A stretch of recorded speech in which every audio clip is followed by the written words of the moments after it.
people dream big dreams, but they never take any action. If you don't believe in yourself, you've already lost the battle. Not believing in yourself is a losing battle because either you won't try at all or you will convince yourself that you can't do it. And when you convince yourself that you can't do it, your results are going to confirm what you believe. So we are afraid to fail. Why? I told you, man. Shouldn't even try it, dude. Just chill out, relax. Why are you so crazy? Why are you so obsessed? So all that stuff drives the quitting mind, I call it. The mind wants to quit. The mind is tired. The mind thinks it's very deserving. So the biggest problem in this world is other people, not yourself. It's other people in your head. They are puppet mastering you pretty much on your life. I dare you to give up everything that is keeping you from your dream, to say no to all the negative influences. I dare you to pick up a book instead of a drink. I dare you to work harder than you think you did yesterday. I dare you to prove them wrong. I dare you to prove yourself right. You must be yourself if you want to experience your true purpose in life. If you're different, be different. Be different and do it with pride. If someone doesn't like it, if many people don't like it, who cares? Your life would feel better and richer if you had a goal, you chase that goal, you accomplish some things, and you would get this boost of confidence, you get this boost of self-esteem, like whatever it is that you're into doing. The time has come for you to understand that you cannot depend on the opinions of others. You cannot just trust in the opinions of others. You cannot allow other people to validate you, because you are just who you are. Nobody is going to be like you. You are the author of your autobiography. You write the story of your life. No one can write your financial story. No one can write your spiritual story. No one can write your emotional story but you. The pen has always been in your hand. The pen has always been in your hand. I say write a story that's going to be damn good to read.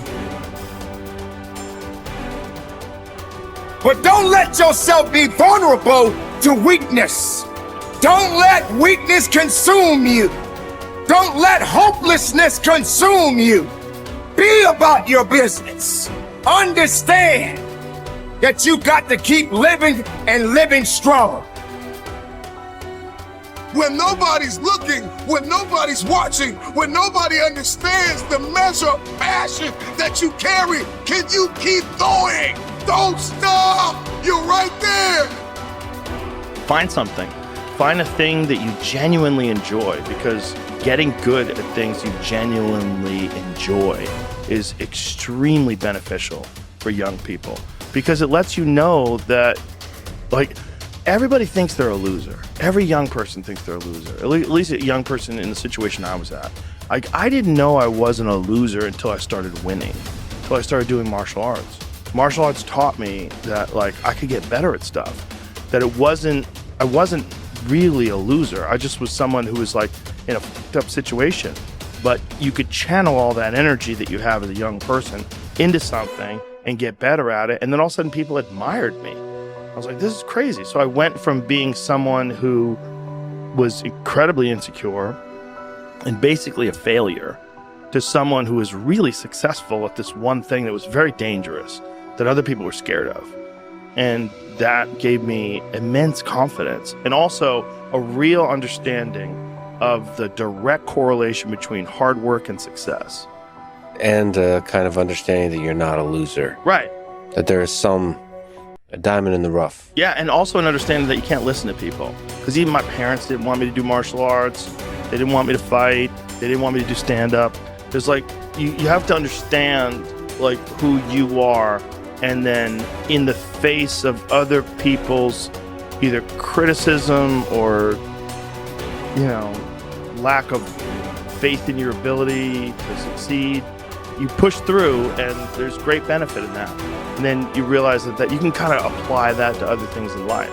You can apply that to critics, you can apply that to social media commentators, you can apply that to a lot of things. I don't think people are happy if they don't have puzzles and complex tasks and things that are interesting to them, whether it's an art project or whether it's learning something completely new like stand-up comedy.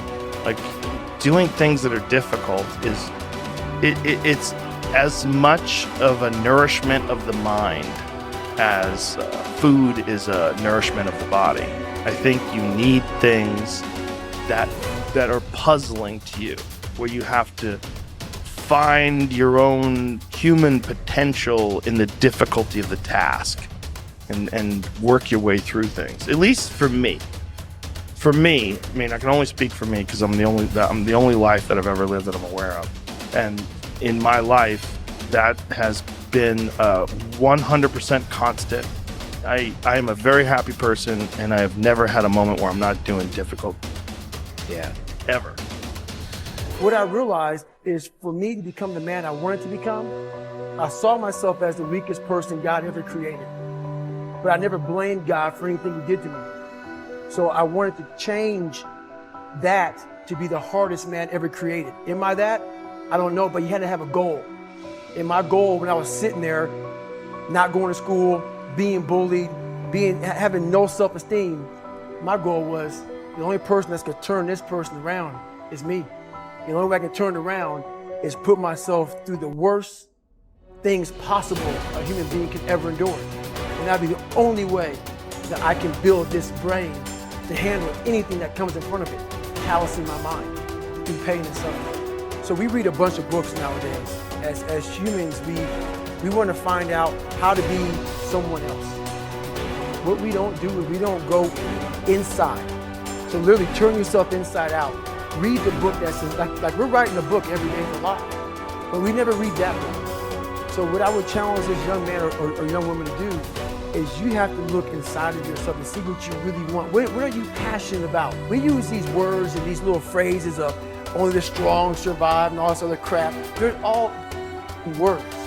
I get so tired of hearing people just talking. Like right now, someone may think God is just talking. You don't know me. So when I speak from passion, I speak from experience, I speak from suffering. I have to tell this young man or woman that the only way I believe, this is just my experience in life, the only way you're ever going to get to the other side of this journey is you have got to suffer to grow. To grow, you must suffer. And some people will get it, some people won't. But they have to see what their journey is to start their journey. Several people live to be 100 years old, and they have great lives, and they have great kids. The kids go to college and all sorts of stuff. But somewhere in their life, there was a point where they had a decision to make. They can go left or right on this path. Left was the easy route. Right was the hard route. A lot of people take the easy route. And they had a good life that way, but the better life was going to the right side. And you may have 20 years of pain and suffering to get past it, but a lot of us die never truly starting our journey. And I would tell this young person, you gotta start your journey. It may suck, but it will come out the other side where you're coasting. Study the values you admire. You learn values by studying them closely. The law of concentration says that whatever you dwell upon grows and increases in your life. What this means is that when you study and read stories about men and women who demonstrated the kind of values that you admire and respect, and then think about those stories and that behavior, those values sink ever deeper into your mind. Once these values are programmed into your subconscious, they create a propensity within you to behave consistently with those values when the situation requires them. For example, in military training, soldiers are continually told stories of courage, obedience, discipline, and the importance of supporting their fellow soldiers. The more they hear these stories, discuss them, and think about them, the more likely they are to behave consistently with these values when they're under the pressure of actual combat. The core virtue of character is truth. Whenever you tell the truth, however inconvenient it may be at the time, you feel better about yourself and you earn the respect of the people around you. One of the highest accolades you can pay another person is to say that he or she always tells the truth. Emulate the people you most admire. Much of your character is determined by the people you most admire. both living and dead. Who are they? Looking over your life and history, make a list of the people whom you most admire, and next to their names, write out the virtues or values that they most represent to you. If you could spend an afternoon with anyone, living or dead, what one person would you choose? Why would you choose that person? What would you talk about during your afternoon together?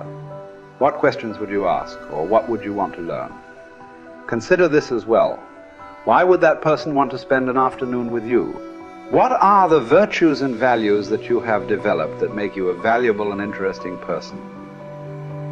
What makes you special? Practice the values you respect. You develop values by practicing them whenever they are called for. As the Roman Stoic philosopher Epictetus said, circumstances do not make the man. They merely reveal him to himself.